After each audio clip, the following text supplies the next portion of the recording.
خان صاحب یہ بھی کہتے ہیں کہ مطالبہ کرتا ہوں کہ شہداء اور زخمیوں کے حوالے سے اسلام آباد اور راولپنڈی کے ہسپتالوں کا ڈیٹا جلد از جلد فوٹیج محفوظ کی جائے تاکہ 9 مئی کی طرح سی سی ٹی وی پبلک کیا جائے اور تمام ہسپتالوں اور سیف سٹی کی شواہد کو غائب نہ کیا جا سکے. بہت ہی آسان ہے نا کہ آپ شواہد غائب کر دیں اور اس میں سے اپنی مرضی کے پیسز کو نکالا جا رہا ہے. آپ نے کچھ لوگوں کی جو نائٹ ویژن کے کیمراز لگائے گئے وہاں پر آپ نے دیکھا کہ ان کے ہاتھوں میں اسلحہ ہے, وہ آپ نے دکھا دیے کہ دیکھیں جی یہ اسلحہ استعمال کرے. اب وہ کون تھے یہ کسی کو معلوم نہیں ہے, لیکن ایک ویڈیو آ گئی. تو اگر کیمروں کی لوکیشن کے ساتھ یہ سی سی ٹی وی فوٹیجز سنبھال لی جائیں تو پھر دودھ کا دودھ پانی کا پانی ہو جائے گا. لیکن کیا یہ حکومت کرے گی, یہ ایک بنیادی سوال ہے. پھر خان صاحب یہ بھی کہتے ہیں کہ میں سپریم کورٹ سے مطالبہ کرتا ہوں کہ غیر جانبدار جوڈیشل کمیشن بنا کر تحقیقات کروائی جائیں. میں نے اپنی پارٹی اور وزیر اعلیٰ خیبر پختونخوا کو ہدایات کی ہیں کہ شہداء کے لواحقین اور زخمیوں کی دیکھ بھال اور ان کی فلاح کے لیے ذمہ داریاں لیں. جو لوگ لاپتہ ہیں ان کی بازیابی کے لیے تمام توانائیاں خرچ کی جائیں اور جو لوگ گرفتار ہیں ان کے کیسز کی پیروی کرنے والے وکلا کی ٹیمز کی حوصلہ افزائی جو ہے وہ کی جائے. اسلام آباد قتل عام کے خلاف پشاور میں شہداء مارچ کا انعقاد کیا جائے اور پارلیمنٹ کا سیشن جلد از جلد بلا کر قرارداد جو ہے وہ پیش کی جائے. اوورسیز دنیا بھر میں اس قتل عام کے خلاف آواز اٹھائیں اور پاکستان میں جاری ظلم و بربریت کے حوالے سے آگہی مہم جو ہے وہ چلائی جائے. علی امین, بشرا بی بی, عمر ایوب, خالد خورشید, عالیہ حمزہ, شاہد خٹک, نوجوان لیڈر سمیت مارچ کو لیڈ کرنے والے تمام سینئر اور جونیئر پارٹی ممبران اور اسمبلی کے ٹکٹ ہولڈرز کو میں سراہتا ہوں. یہ بھی عمران خان کی طرف سے اس ٹویٹ میں کہا گیا. اور پنجاب اور اسلام آباد میں جیسے کرفیو کا ماحول بنا کر تحریک انصاف کے کارکنوں پر کریک ڈاؤن کیا گیا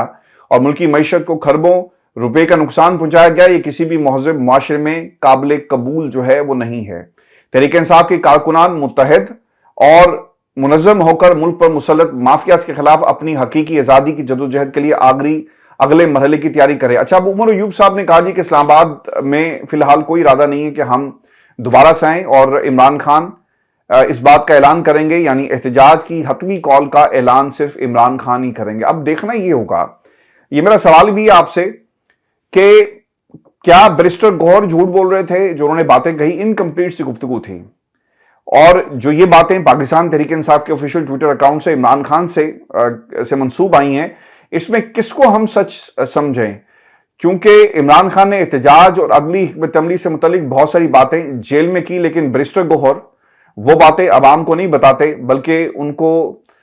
شوگر کوٹڈ کر کے عوام کے سامنے یعنی فلٹر کر کے آدھا سچ رکھا گیا. کیا یہی سمجھا جائے رائے صاحب؟ دیکھیں, اس کے اندر دو بڑی خبریں. ایک تو پہلے ہمیں ان ناموں کا جائزہ لینا چاہیے جن لوگوں کو عمران خان صاحب سے ملاقات کی اجازت دی گئی. یہ وہ لوگ ہیں جن کے متعلق پہلے ہی شکوک و شبہات ہیں اور واقعاتی شہادتیں موجود ہیں کہ یہ وہ لوگ ہیں جو اسٹیبلشمنٹ کے مول تو نہیں ہیں. یہ تو نہیں کہا جا سکتا ہے کہ اسٹیبلشمنٹ کے ایجنٹ ہیں, لیکن یہ اسٹیبلشمنٹ کے اتاب کا نشانہ نہیں بننا چاہتے. اسٹیبلشمنٹ کے کسی چھوٹے سے آفیسر کی بھی ان کو کال آ جائے تو ان کے لیے وہ کال ہی بہت ہے. تو اس پوری صورتحال میں جو بیرسٹر گوہر نے میڈیا ٹاک کیا ہے, میں ایک صحافی کے طور پر 100% ایک آپ کی جو نوز فار نیوز ہوتی ہے تو میرا 100% تجزیہ یہ ہے کہ عمران خان صاحب کو بیرسٹر گوہر نے پوری انفارمیشن دی نہیں, انکمپلیٹ انفارمیشن دی. عمران خان صاحب کے لیے جو ایک نام نہاد چینل پی ٹی وی کھلا ہوتا تھا وہ بھی بند کر دیا گیا تھا اور عمران خان صاحب سے اخبارات کی سہولت بھی چھین لی گئی تھی جس وقت یہ ڈی چوک پر احتجاج ہونا تھا, تاکہ عمران خان صاحب کو کسی بھی صورت نہ پتہ چل سکے کہ اس وقت ڈی چوک میں کس قسم کی صورتحال ہے. تو اس لیے بیرسٹر گوہر اور اسی طرح جو ایک audio I P T I کی ایک شخصیت کی علی محمد خان کی جو آڈیو آئی یہ فرمائشی آڈیو تھی. بشرا بی بی صاحبہ کے خلاف یہ خود ریکارڈ کروائی گئی, خود لیک کی گئی آڈیو تھی اور علی محمد خان اس کے اندر براہ راست ملوث ہے. یہ علی محمد خان جو ہیں ان کو 3-4 مرتبہ پہلے گرفتار کیا گیا تھا جب یہ رہا ہوتے تھے, اس کے بعد گرفتار ہو جاتے تھے, لیکن ایک بھی بیان عمران خان صاحب پر اتنا ظلم ہو گیا,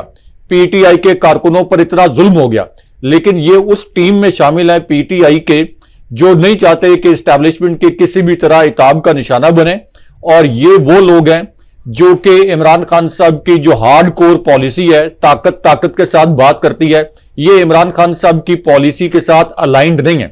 اس لیے یہ فرمائشی آڈیو تھی اور اس کا مقصد یہ تھا کہ بشرا بی بی صاحبہ کی ذات پر اٹیک کیا جائے. اگر عمران خان صاحب تک پوری انفارمیشن پہنچانا مقصود ہوتا تو عمران خان صاحب سے ملاقات کی اجازت دی جاتی بشرا بی بی صاحبہ کو. بشرا بی بی صاحبہ جا کے وہاں پہ پوری انفارمیشن رکھتی کہ کیا ہوا ہے ڈی چوک کے اندر اور کس طریقے سے آپ کے متعلق یہ جھوٹ گھڑا گیا کہ آپ نے سنجانی کے اوپر دھرنا دینے کا کوئی حکم جاری کیا،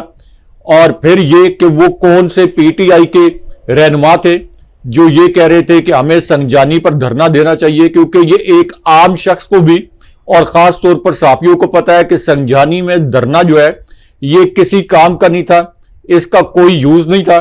کیونکہ 26 کلومیٹر دور ہے یہ ڈی چوک سے. تو وہاں تو اس حکومت نے تحریک انصاف کو ترسا کے مار دینا تھا. انہوں نے کہنا تھا بیٹھے آپ 6 مہینے 8 مہینے. تو اس سردی میں سنجانی میں کتنے عرصے تک بیٹھ سکتے تھے پی ٹی آئی کے کارکن؟ تو یہ بیرسٹر گور، علی محمد خان، اسی طرح پی ٹی آئی کے اندر کچھ اور لوگ ہیں جن میں بیرسٹر سیف بھی شامل ہیں، یہ سب اسٹیبلشمنٹ کے انفلوئنس میں ہیں. یہ وہ انفارمیشن عمران خان صاحب کو دیتے ہیں جو اسٹیبلشمنٹ ان کو فیڈ کرتی ہے اور یہ کہتی ہے کہ اس سے زیادہ انفارمیشن نہیں پہنچانی. مثال کے طور پر اگر عمران خان صاحب کو یہ بتایا جاتا کہ ہمارے پی ٹی آئی کے کارکن بہت بڑی تعداد میں ان پر گولیاں برسائی گئی 26 نمبر چورنگی پر،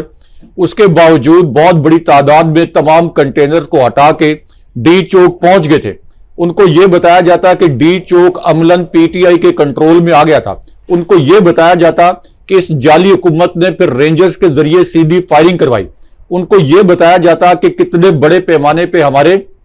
لوگ شہید ہوئے، ان کو یہ بتایا جاتا کہ بی بی سی نے اس کے اوپر سٹوری کی ہے اور یہ بتایا کہ ہمارے کارکن مکمل نہتے تھے اور لاشوں کو چھپانے کی کوشش کی گئی. ان کو انڈیپینڈنٹ اردو کی سٹوری، الجزیرہ کی سٹوریوں کے متعلق بتایا جاتا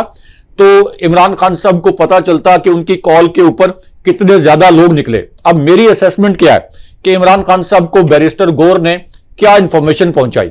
بیرسٹر گور نے اسٹیبلشمنٹ کے وہاں پر عمران خان صاحب کو یہ انفارمیشن پہنچائی ہوگی جو کہ جی ایچ کیو کے ایجنٹ فیصل واؤڈا سمیت یہ جعلی وزراء جو ہیں وہ کہتے ہیں کہ پنجاب سے لوگ نہیں نکلے، سندھ سے لوگ نہیں نکلے، کراچی سے نہیں آئے. تو انہوں نے کہا ہوگا کہ ہمیں ایک فیس سیونگ مل جاتی اگر ہم سنجانی میں دھرنا دیتے، اور سنجانی میں دھرنا دیتے تو حکومت یا اسٹیبلشمنٹ ہم سے مذاکرات کے لیے بھی تیار ہو جاتی، لیکن یہ دھرنا ہم لے گئے ڈی چوک میں اور ہم نے مذاکرات کا موقع کھو دیا. تو عمران خان صاحب جو 480 دن سے جیل میں ہیں، جن کے پاس معلومات کے ذرائع نہیں ہیں، ان کو تو نہیں پتا کہ حکومت نے یا اسٹیبلشمنٹ نے کیا کمٹمنٹ کی تھی یا ان کے کارکنوں نے کتنی جرات مندی کے ساتھ ڈی چوک کا کنٹرول سنبھال لیا تھا. تو اس لیے جب تک یہ کمپلیٹ انفارمیشن نہیں پہنچائی جائے گی، یہ کمپلیٹ عمران خان صاحب کا پیغام باہر نہیں آئے گا. اس کے اندر عمران خان صاحب نے ہو سکتا ہے کہ یہ بھی کہا ہو کہ بشرا بی بی صاحبہ کو میرے ساتھ ملاقات کے لیے بھیجا جائے یا علیمہ خان صاحبہ کو، تاکہ گراؤنڈ کے اوپر جو سچویشن تھی اس کے متعلق خان صاحب کو پتا چل سکے. لیکن آپ اس سے اندازہ کر لیں کہ یہ بیرسٹر گور یہ نہ گرفتار ہوتے، نہ ان کے اوپر اسٹیبلشمنٹ کا کوئی اتاب آتا ہے، نہ یہ اسٹیبلشمنٹ کے متعلق کوئی بیان دیتے ہیں. عمران خان صاحب اور پی ٹی آئی پر جتنا بھی ظلم ہو جائے تو یہ کمپرومائزڈ ہے، یہ مکمل طور پر کمپرومائزڈ ہے. یہ پاکستان کے ہر صحافی کو پتا ہے یہ بیرسٹر گور کمپرومائز شخصیت ہے. بیرسٹر سیف کو اسٹیبلشمنٹ نے لانچ کیا، یہ تو فوجیوں کے نمائندہ ہیں، یہ تو پہلے سابق صدر پرویز مشرف کے ساتھ تھے، ان کی تو شہرت ہی ہے. اور وہاں سے جو مشال ملک کو نکالا گیا ہے کے پی کی کیبنٹ سے، اگرچہ اس سے پہلے وہ بھی کچھ فوٹو شوٹ وغیرہ میں 2-4 مہینے وہ پہلے فوٹو شوٹ میں مصروف رہتی تھی، لیکن ان کو اس لیے نکالا گیا ہے کہ وہ بشرا بی بی صاحبہ کی ترجمانی کرتی تھی. آپ بشرا بی بی صاحبہ کی جو ہمشیرہ ہیں ان کا جو سٹیٹمنٹ ہے وہ سن لیں، کیونکہ عمران خان صاحب کی بہت سی بریفنگ جو پرائم منسٹر ہاؤس میں جب وہ پرائم منسٹر تھے تو میں نے اٹینڈ کی، بہت سے صحافیوں نے اور بھی اٹینڈ کی، ان کے انٹرنیشنل دورے بھی کور کیے. مجھے پتا ہے کہ وہ بشرا بی بی صاحبہ پر اعتماد کرتے ہیں، مجھے پتا ہے کہ وہ کبھی بھی اس دغے میں نہیں آئیں گے، ان کو کوئی دغا نہیں دے سکتا کہ بشرا بی بی صاحبہ نے کوئی اسٹیبلشمنٹ کے ساتھ مل کر نقصان پہنچایا پی ٹی آئی کو. تو بشرا بی بی صاحبہ کے خلاف ایک محاذ اس وقت مسلسل فیصل واؤڈا نے کھڑا کیا ہے. اسٹیبلشمنٹ کی لانچ کردہ خبریں آتی ہیں جو کہ انگریزی اخباروں میں بھی چھپتی ہیں, اور اس کے بعد یہ جو ایک آپ کا وہ آزاد چینل ہے وہاں بھی بشرا بی بی صاحبہ کو ٹارگٹ کیا جاتا ہے, اور پی ٹی آئی کے اندر اسٹیبلشمنٹ کے انڈر انفلوئنس جو لوگ ہیں وہ بھی بشرا بی بی صاحبہ کو ٹارگٹ کر رہے ہیں. جیسے یہ فرمائشی علی محمد خان نے آڈیو لیک کروائی, پہلے ایک آڈیو ریکارڈ کروائی, لیک کروائی, اور پھر جا کے ٹی وی پروگرام میں جیو میں بیٹھ کے یہ بھی کہہ دیا کہ ہاں یہ میری آڈیو ہے. تو اس کا مطلب یہ ہے کہ اگر بشرا بی بی صاحبہ سے اسٹیبلشمنٹ کو تکلیف ہے, خواجہ آصف کو تکلیف ہے کہ سارا فساد بشرا بی بی صاحبہ کی وجہ سے پڑا, فیصل واؤڈا کو تکلیف ہے, تو اس کا مطلب یہ ہے کہ بشرا بی بی صاحبہ کچھ ٹھیک کر رہی ہیں, ان کو اسٹیبلشمنٹ کے ایجنٹوں کو تکلیف دے رہی ہیں, تو اس سے ثابت ہوتا ہے کہ وہ ٹھیک کر رہی ہیں. تو عمران خان صاحب تک پوری انفارمیشن جو ہے یہ نہیں پہنچاتے, اور یہ بہت بڑی زیادتی. اب اس کا وے آؤٹ کیا ہے؟ اس کا وے آؤٹ کیا ہے کہ فوری طور پر پی ٹی آئی کے اندر بے شمار لوگ ایسے موجود ہیں, بے شمار کارکن ایسے موجود ہیں جو کہ اس طرح کی مزاحمت کو لیڈ کر سکتے ہیں. اب مثال کے طور پر عالیہ حمزہ, کتنے ان کو عقوبت خانوں میں رکھا گیا لیکن اس کے باوجود وہ اسلام آباد پہنچ گئی. حماد اظہر نے نہیں پہنچنا تھا, وہ نہیں پہنچے. صنم جاوید جو ایک ادنا سی کارکن تھی لیکن ڈٹ کے کھڑی ہو گئی, وہ پہنچ گئی اسلام آباد. حماد اظہر نے نہیں پہنچنا تھا, وہ نہیں پہنچے. اسی طرح اور بہت سی قیادت, سلمان اکرم راجہ نے نہیں پہنچنا تھا, وہ نہیں پہنچے. بیرسٹر گور نے نہیں آنا تھا ڈی چوک میں, وہ نہیں آئے. تو اس لیے پی ٹی آئی کے اندر متبادل قیادت کا ڈھیر لگا ہوا ہے. یہ نہیں میں کہہ رہا کہ ان کو پارٹی سے نکال دیں, اس قیادت کو سائیڈ لائن کرے. یہ مزاحمتی جو ایک تحریک ہے اس کو لیڈ کرنے دیں, یہ جو آپ کے مزاحمتی کردار ہے, اور پھر آگے جا کے یہ جو باقی کمپرومائز ہیں ان کو ڈمپ کر دیں. یہ نہیں کہ یہ مزاحمت کار کوئی اور ہو, آپ کے مزاحمت کرنے والے لیڈر کچھ کوئی اور ہو, عالیہ حمزہ, اور آگے جا کے پھر جب عمران خان صاحب اقتدار میں واپس آ جائیں تو یہ لوگ بیرسٹر گور جیسے لوگ جو ہیں یہ چوری کھانے کے لیے واپس آ جائیں. ان کو پھر بعد میں ڈمپ کریں, کیونکہ یہ عمران خان صاحب کی پیٹھ میں چھرا گھونپا گیا. اور اس کے اندر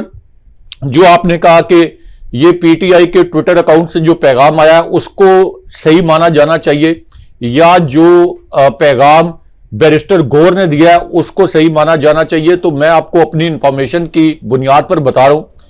کہ عمران خان صاحب کو سب سے زیادہ اعتماد پی ٹی آئی میں مراد سعید پر ہے, سب سے زیادہ. اور عمران خان صاحب نے گرفتاری سے پہلے ان کو ایک طرح سے مزاحمت کے لیے سیکنڈ ہینڈ کمانڈ بنایا تھا, اور ان کو انسٹرکشن دی تھی کہ یہ مزاحمتی تحریک جو ہے یہ کس طرح سے چلے گی. تو پی ٹی آئی کے ٹویٹر اکاؤنٹ سے جو ٹویٹس ہوتے ہیں یہ مراد سعید کی مشاورت سے ہوتے ہیں. اسی طرح امریکہ کے اندر ان کے جو ایک سوشل میڈیا کے سیل ہیں ان کو بھی انفارمیشن عمران خان صاحب نے پاس آن کی تھی. اسی طرح شہباز گل جو کہ ہر جو پی ٹی آئی کی میٹنگ ہوتی ہے اس کے اندر ایک سٹینس لیتے ہیں مزاحمت کا, اور بھی ایک دو لوگ ہیں. تو یہ پی ٹی آئی کے ٹویٹر اکاؤنٹ سے جو انفارمیشن آتی ہے یہ انفارمیشن عمران خان صاحب کے خیالات کی عکاسی کرتی ہے. ابھی چونکہ ایک بڑی جماعت ہے, اتنی بڑی جماعت ہے, اور بڑی جماعتوں میں اتنے کریٹیکل موقع پر چھوٹے موٹے اختلافات ہو جاتے ہیں, اس لیے اس پیغام میں ساتھ یہ بھی کہا جاتا ہے کہ یہ وقت متحد رہنے کا ہے, اور متحد رہنے کا ہے, اور جو مولز ہیں یا اسٹیبلشمنٹ کے انفلوئنس میں ہیں ان کے نام لے کے ان کو پوائنٹ آؤٹ نہیں کیا جاتا, لیکن کبھی کبھار ان کے سوشل میڈیا کے اور جو لوگ ہیں وہ ان کو پوائنٹ آؤٹ بھی کرتے رہتے ہیں. لیکن اس کے اندر 100 سوالوں کے اوپر ایک سوال یہ ہے کہ بشرا بی بی صاحبہ نے ڈی چوک پہ جانے کا کہا یا نہیں کہا, علی امین گنڈا پور نے سنگجانی پر دھرنے کا کہا یا نہیں کہا. یہ پی ٹی آئی کا انٹرنل معاملہ ہے. ان کو لائسنس کس نے دیا کہ ڈی چوک پر عام پاکستانیوں کو گولیاں ماریں؟ ان کو یہ لائسنس کس نے دیا؟ یہ تو بحث ہی الگ ہے, وہ پی ٹی آئی کی انٹرنل بحث ہے. اصل سوال تو یہ ہے کہ آپ نے عام پاکستانیوں کے اوپر گولیاں کیوں چلائی؟ تو اس سوال کا جواب جو ہے وہ نہیں دیتے اور بشرا بی بی صاحبہ کو ٹارگٹ کرتے ہیں. اور اس وقت بشرا بی بی صاحبہ کو پچھلی صفوں میں دھکیلنے کے لیے یہ پی ٹی آئی کے اندر کچھ لوگ ایکٹیو ہیں, اور یہ علی محمد خان نے پی ٹی آئی کے کارکنوں کو بہت مایوس کیا ہے, بہت زیادہ مایوس کیا ہے علی محمد خان نے. اور آپ نے دیکھا ہوگا کہ ڈی چوک کے احتجاج میں یا اس سے پہلے جو پی ٹی آئی کے احتجاج ہوئے ہیں جن میں پی ٹی آئی کے نوجوان قیادت جو ہے وہ جا کے قربانیاں دیتی ہے, ڈنڈے کھاتے ہیں, شیل کھاتے ہیں. کبھی آپ کو علی محمد خان کی کوئی فوٹیج نظر آئی ہے کہ یہ فرنٹ سے لیڈ کر رہے ہیں, کوئی آنسو گیس کے شیل کھا رہے ہیں؟ تو ایم این ایز بننے کے لیے تو یہ ٹھیک ہے, یہ ایم این ایس بننے کے لیے, ارکان اسمبلی بننے کے لیے ٹھیک ہے, علی امین گنڈاپور صاحب جو ہیں وہ چیف منسٹر بننے کے لیے تو ٹھیک ہے, لیکن بشرا بی بی صاحبہ کے جو ڈائریکٹیوز تھے, اگین میں یہ کہہ رہا ہوں انفارمیشن بیسڈ یہ تجزیہ ہے کہ وہ بالکل ٹھیک تھے, کہ ڈی چوک ہی فیصلہ کن ثابت ہو سکتا تھا. یہ ڈرامے جو کر رہے ہیں پی ٹی آئی کے کچھ رہنما, یہ پاکستان کے ہر صحافی کو پتا ہے کہ سنگجانی میں دھرنا ایک ٹریپ تھا اور پی ٹی آئی کو وہاں سے فیس سیونگ بھی نہیں ملنی تھی. اس حکومت نے کہنا تھا اچھا جی بیٹھے رہیں, اور پھر خواجہ آصف نے کہنا تھا دیکھو ڈھیٹو کی طرح خود ہی اٹھ کے چلے گئے. اچھا اس میں نا ایک اور بھی بڑی جو ڈیولپمنٹ ہوئی تھی, اور جن لوگوں کے 96 کے قریب لوگوں کے وارنٹ گرفتاری جو ہے وہ جاری کیے گئے ہیں, اور تمام MNAs MPAs ہیں پاکستان تحریک انصاف کے جن کے یہ وارنٹ جو ہے وہ جاری کیے گئے ہیں. لیکن لوگ سوال یہ کر رہے ہیں کہ جیل کے اندر عمران خان صاحب ہیں اور ان کے ناقابل ضمانت وارنٹ گرفتاری جاری ہو گئے, یعنی جیل کے اندر ہیں, آپ جیل سے باہر نہیں, جیل کے اندر آپ کے ناقابل ضمانت وارنٹ گرفتاری جاری ہوتے ہیں اور مزید ان پر کیسز کر دیے جاتے ہیں, لیکن بیرسٹر گوہر جو ہیں وہ سکون سے بیٹھے ہوئے ہیں. اب اس کی کیا وجہ ہے؟ ملک سے باہر زلفی بخاری آپ کو نظر آئیں گے, لیکن ان کے اوپر بھی مقدمہ کر دیا جاتا ہے.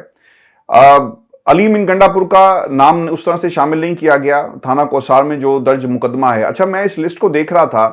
اور اس لسٹ کے اندر جو نام لکھے گئے, اچھا اس میں علی امین گنڈاپور کا نام ہے, بشرا بی بی کے ساتھ علی امین گنڈاپور کا نام ہے, عمر ایوب کا ہے, خالد خورشید ہیں,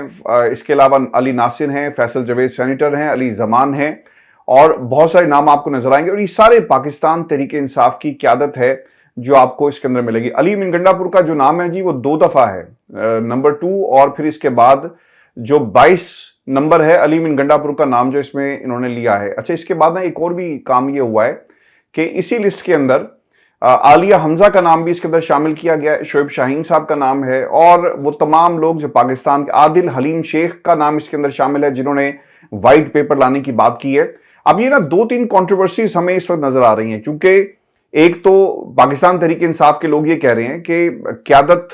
جن کے بارے میں مختلف قسم کی افواہیں گردش کر رہی ہیں, ایک تو اس کا کوئی سدباب کرنا چاہیے, اور پھر یہ کہا گیا عالیہ حمزہ اور علی حلیم عادل شیخ صاحب نے کہ ہم ایک وائٹ پیپر عمران خان کے لیے جاری کریں گے اور پتہ چل سکے کہ مین قیادت جو ہے وہ کس طرح سے 2 نمبری کر رہی ہے. اب یہ 2 نمبری ہوئی نا کہ لوگوں کے نام اور پھر آپ عمران خان کی گفتگو کو باہر لا کر تفصیل کے ساتھ بتاتے بھی نہیں ہیں. اب جو سب سے اہم نقطہ ہے وہ ایک بریک تھرو کا ذکر کیا جا رہا ہے, اور کہا یہ جا رہا ہے, اور یہ حافظ حمداللہ کا ایک انٹرویو ہے جس میں انہوں نے کسی کو کوٹ کرتے ہوئے کہا کہ 9 مئی پر خان صاحب جو ہیں وہ یہ سارا معاملہ اٹکا ہوا ہے. عمران خان سے کہا جا رہا ہے کہ آپ 9 مئی پر معافی مانگ لیں, لیکن عمران خان معافی مانگنے کے لیے تیار نہیں ہے. ایک مجلس میں وہ کہتے ہیں کہ مجھے بتایا گیا کہ عمران خان بات کرتے ہیں تو وہ الیکشن کا کہتے ہیں, کیسے کروائیں, ابھی 1 سال بھی نہیں ہوا. عمران خان بریک تھرو ناممکن ہے, اور پیپلز پارٹی نے وہی کچھ کیا, نون لیگ نے وہی کچھ کیا جو پی ڈی ایم کے دور میں ہوا. اس حکومت کا قائم رہنا ملک کی تباہی کا باعث ہوگا. یہ حکومت ہے بھی نہیں اور نہ ہی ان کے مینڈیٹ کو تسلیم کرتا ہوں. یہ کیا یہ نون لیگ کی حکومت ہے؟ پارلیمنٹ ربر سٹیمپ بن کر 29 منٹ میں قانون سازی کس کی طاقت سے کر رہی ہے, اور مولانا میں کچھ ہے تو سب ان کے پاس ہے, یہ حلوہ کھانے نہیں آتے. اچھا میں نے نا ایک اور چیز بھی اس کے اندر نوٹ کی ہے کہ یہ تو ہو گیا جن لوگوں پر کیسز بن رہے تھے اور بریک تھرو کی بات کس طرح سے کی جا رہی ہے وہ آپ کے سامنے ہے. لیکن ایک علیمہ خان نے نا ٹویٹ کیا ہے, کیونکہ کنفیوژن بہت زیادہ ہے, اور وہ یہ کہتی ہیں کہ علیمہ خان نے بھی لیڈرشپ پر عدم اعتماد کا اظہار کیا, اور علیمہ خان نے اپنی پوسٹ میں کہا کہ میری میڈیا تمام جو انڈیپینڈنٹ جرنلسٹ ہیں, یوٹیوبرز ہیں, ویلاگرز ہیں اور سیاستدانوں سے گزارش ہے کہ کوئی بھی بات بغیر تصدیق کے نہ کی جائے اور ان نون سورسز سے کوئی بھی بات جو ہے نہ پھیلائی جائے جب تک ان کی فیملی کوئی بات کنفرم نہ کر دے, جب تک بات نہ آگے جائے. اور یہ اس وقت جو ہے یہ مسلسل ہمیں تحریک انصاف کے اندر بہت ساری لیئرز نظر آ رہی ہیں. ایک لیئرڈ کیک بن چکا ہے, لیئرز ہیں جس کا ذکر جو علیمہ خان ہے ان کی طرف سے بھی کیا گیا. اب علی ظفر صاحب نے ڈی چوک کے حوالے سے جو کنٹروورسی تھی اس میں بھی کچھ باتیں کہی, اور یہ تمام چیزیں سارے ڈاٹ سے آپ ڈاٹ کو ملاتے جائیں, بیرسٹر گوہر کا جیل میں آ کر باہر کچھ اور کہنا, علیمہ خان کا ٹویٹ کرنا, وائٹ پیپر کا جاری کرنا, اعلان کرنا, پھر لوگوں پر مقدمات, اور پھر سوال کرنا کہ بیرسٹر گوہر جو ہیں اس لسٹ کے اندر کیوں شامل نہیں ہیں. علی ظفر یہ کہتے ہیں کہ عمران خان نے کہا کہ ڈی چوک پر ہی جانا تھا, بشرا بی بی نے ڈی چوک جانے کی کوشش کی, اس لیے میں پی ٹی آئی نے اچھا ٹریپ, پی ٹی آئی نے خراج تحسین پیش کرتا ہوں ان تمام لوگوں کو جو اس میں شامل تھے اور اچھا کیا, اور جا کر احتجاج نہیں کیا، وہ میں آگے چل کر آپ کو مزید جو ہے اس حوالے سے آنے والے دنوں میں چیزیں بتاؤں گا۔ یہ علی ظفر صاحب کی طرف سے ایک بات جو وہ کی گئی، تھوڑی سی مبہم انہوں نے گفتگو کی ہے، لیکن راجہ صاحب یہ اس وقت کی ایک سچویشن ہے پاکستان کے اندر اور پارٹی کے اندر جو چیزیں آپ کو مل رہی ہیں، یعنی علی ظفر یہ کہتے ہیں کہ خراج تحسین پیش کرتا ہوں، اچھا کیا کہ کہیں اور جا کر احتجاج نہیں کیا، وہ ٹریپ تھا، اور پی ٹی آئی نے اچھا کیا کہ وہ ڈی چوک کی طرف گئے۔ تو یہ بھی تو کچھ لوگ اسے ٹریپ بنانے کی کوشش جو ہے وہ کر رہے ہیں، سنجانی پہ دھرنا یا پھر کسی اور جگہ اگر سنجانی میں جا کر بیٹھ جاتے تو ان کو چاروں طرف سے کارڈن آف کر کے، ظاہر سی بات ہے کہ وہاں پر بھی غدر مچایا جا سکتا تھا، تو اسے ایک ٹریپ کنسیڈر کیا جا رہا ہے۔ What you make out of this situation? Pakistan Tehreek Insaf Imran Khan کا پیغام باہر نہیں لا رہی، علی ظفر کچھ اور کہہ رہے ہیں، علیمہ خان نے کیا کہا، اور یہ سب کچھ اب ہمیں ایک جال نظر آ رہا ہے۔ تحریک انصاف کے اندر یہ سارے رانگ نمبرز ہیں کیا آپ کے خیال میں؟ دیکھیں، ایک تو جو سنجانی کا مقام ہے، جب آپ اسلام آباد آئے تھے تو جس مقام پر ہم گئے تھے، ایک اسلام آباد سے دور دراز کا مقام جہاں سے آگے پھر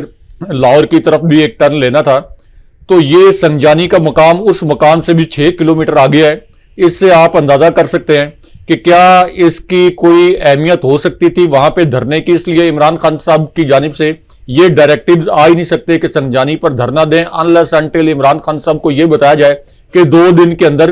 اسٹیبلشمنٹ نے کہہ دیا کہ آپ کے مطالبات پورے ہو جائیں گے اور اس کے اوپر کوئی سالڈ گارنٹی آ گئی۔ اب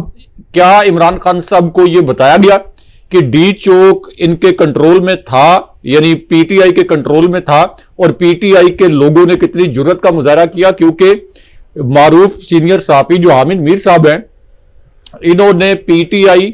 کے کارکنوں کی جرت اور وہاں جس طریقے سے لاشیں گری ہیں اس کے متعلق ایک نیا انٹرویو دیا ہے۔ اس کے کچھ 2 نکات میں اپنے ویورز کے سامنے مختصراً رکھتا ہوں۔ کم سے کم ایسی کچھ 4-6 انفارمیشن عمران خان صاحب تک پہنچ جاتی تو عمران خان صاحب کسی اور نوعیت کا پیغام دیتے، ہو سکتا ہے انہوں نے دیا بھی ہو، لیکن بیرسٹر گور اس کو گول کر گئے۔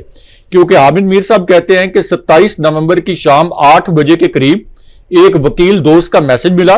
انہوں نے ایک تصویر بھیجی اور بتایا کہ اس شخص کا نام شفیق خان ہے۔ 26 نومبر کو جناح ایونیو اسلام آباد میں یہ فائرنگ سے، یعنی پی ٹی آئی کے کارکن تھے شفیق خان، یہ 26 نومبر کو فائرنگ سے شہید ہو گئے تھے۔ ان کی لاش پمز ہاسپٹل میں پڑی تھی۔ شفیق کے بھائی عتیق جب یہ لاش لینے کے لیے آئے تو ان کو یہ لاش نہیں دی جا رہی تھی۔ اچھا، اب ایک وکیل نے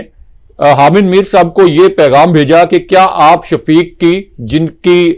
شہادت ہو گئی ہے، ان کی آپ اتنی مدد کر سکتے ہیں کہ ان کی لاش جو ہے ان کے لواحقین کے حوالے کر دیں؟ میر صاحب نے کہا جب میں نے شفیق کی تصویر دیکھی تو مجھے یہ پتا چلا کہ یہ تو وہی شخص ہے جو کہ 26 نومبر کو تقریباً 3 بجے کے قریب جناح ایونیو پر جب چائنا چوک پر آنسو گیس کی شیلنگ ہو رہی تھی تو اس نے مجھے بار بار پانی کی بوتل دی تاکہ میں پانی کے چھینٹوں سے اپنی آنکھوں کی جلن کم کر سکوں۔ پھر میر صاحب کہتے ہیں کہ میں نے اپنے ایک ساتھی سے رابطہ کیا، ظاہر ہے کہ وہ سینئر صحافی ہیں، تو وہ آسانی سے پمز ہاسپٹل میں داخل ہو سکتا تھا۔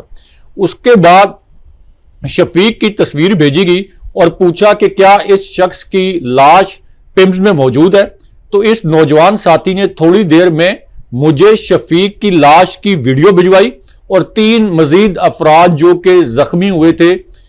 پمز ہاسپٹل میں، جو دم توڑ گئے تھے، جن کو گولیاں لگی تھی، ان کی لاشوں کی ویڈیوز بھی میر صاحب نے کہا کہ میرے پاس موجود ہیں اور مجھے پمز سے یہ بھجوائی گئی۔ انہوں نے کہا کہ ان کا پورا نام شفیق خان ہے، ڈی جی خان سے ان کا تعلق تھا، ڈیرہ غازی خان سے، اور یہ پی ٹی آئی کے احتجاج میں شرکت کے لیے آئے تھے۔ اور انہوں نے یہ بھی بتایا کہ جس کو میں نے پمز ہاسپٹل میں بھیجا تھا اس نے یہ کہا کہ ہاسپٹل میں شفیق خان کی لاش تو موجود ہے، لیکن ہاسپٹل کا عملہ یہ کہہ رہا ہے کہ ہم نے آپ کو یہ لاش نہیں دینی، کیونکہ آپ کو اگر ہم لاش دیں گے تو پھر آپ جا کے کوئی اس حکومت کے خلاف کوئی بیان دے دیں گے۔ اس کے بعد جو شفیق کے بھائی ہیں ان کو مجبور کیا گیا کہ وہ یہاں پہ کوئی حلف دیں، گارنٹی دیں کہ آپ کسی قسم کا مقدمہ درج نہیں کرائیں گے، کوئی بیانات نہیں دیں گے، تو تب جا کے ان کو یہ ڈیڈ باڈی دی گئی۔ یعنی یہ جو حکومت ہے گدوں کی طرح ایک تو لاشیں گرائیں، اس کے بعد یہ لاشیں نوچ بھی رہے تھے۔ پھر جو 17 سال کا 18 سال کا انیس ستی ہے جو کہ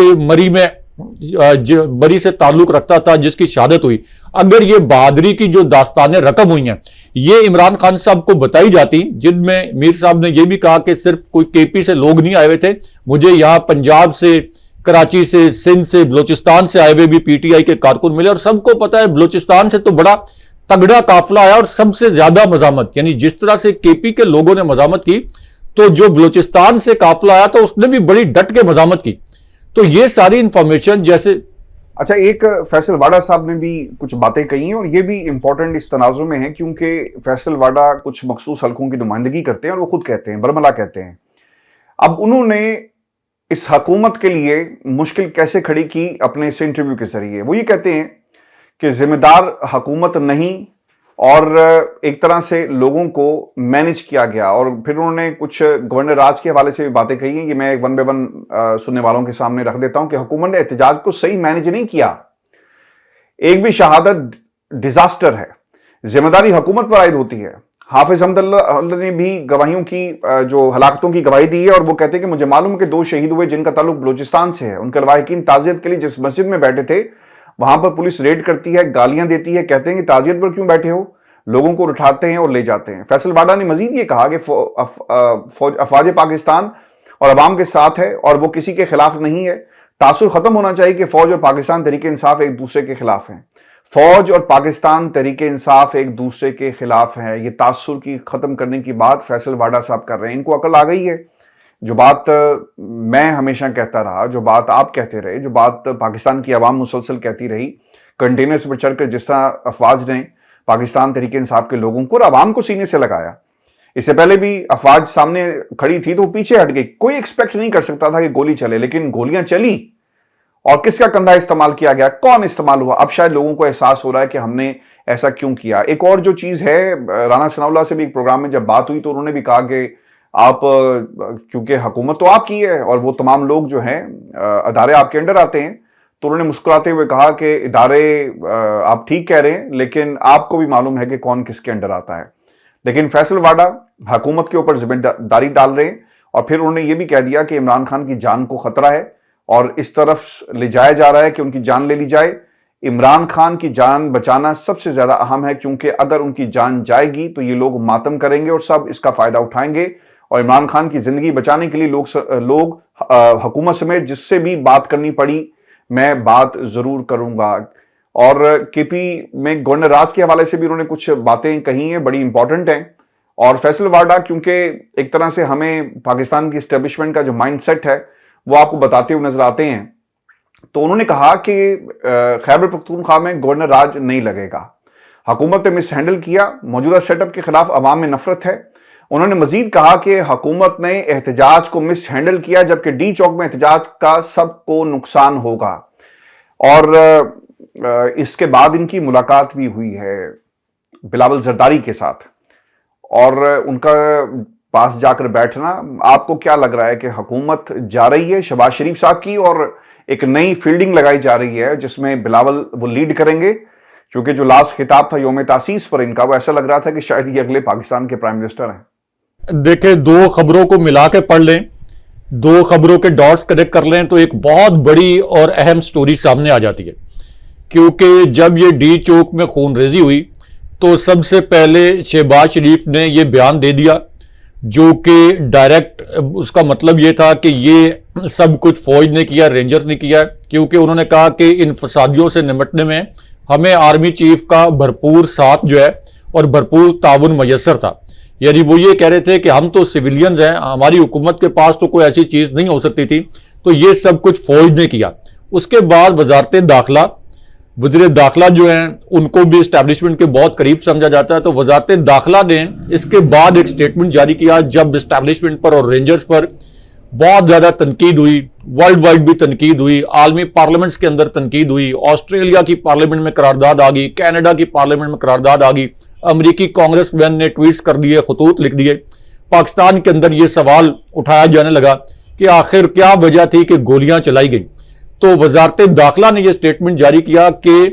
فوج کے کسی ادارے کا پی ٹی آئی کے کارکنوں کے ساتھ کسی قسم کا کوئی تصادم نہیں ہوا، اور پی ٹی آئی کے کارکنوں کے خلاف فوج یا رینجر نے کوئی کارروائی نہیں کی. یعنی شہباز شریف نے اس کو ڈالا فوج کے اوپر، بڑی مکاری کے ساتھ 2-3 دن کے بعد شاید فوج کے کسی تھنک ٹینک کو یہ ادراک ہوا، لیکن سب سے پہلے جس دن یہ سٹیٹمنٹ آیا تھا تو ہم نے اس کو اینالائز کیا تھا کہ یہ مکاری کے ساتھ فوج پہ ڈال رہے ہیں. تو اس کا مطلب یہ ہے کہ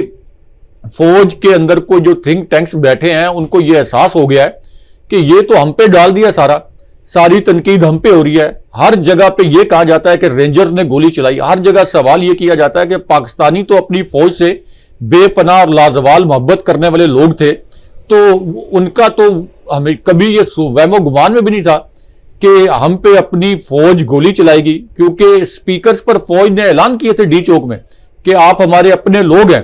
ہم آپ پر کبھی گولی نہیں چلائیں گے. تو اس کے بعد یہ تو سب کو پتا ہے کہ اس کٹ پتلی حکومت نے رینجرز کے ذریعے گولیاں چلائیں، اور رینجرز کی ڈپلائمنٹ سے پہلے آرٹیکل 245 کے تحت جب فوج طلب کی گئی تھی تو میرے جیسے لوگ اسی پلیٹ فارم پر ہم بار بار کہہ رہے تھے کہ یہ فوج کو کی ڈپلائمنٹ کرنا یہ ایک بہت بڑی سازش ہے کہ پوری پاکستان کی سب سے بڑی جماعت کو فوج کے آمنے سامنے لا کھڑا کیا جائے. تو اب اسٹیبلشمنٹ کو یہ احساس ہوا ہے کہ عمران خان صاحب اور پی ٹی آئی کی اتنی مقبولیت ہے کہ اس جعلی حکومت کے سر پہ کھڑے ہو کے اسٹیبلشمنٹ کوئی بیانیہ نہیں بنا سکتی. اس لیے فیصل وعودہ کو لانچ کیا گیا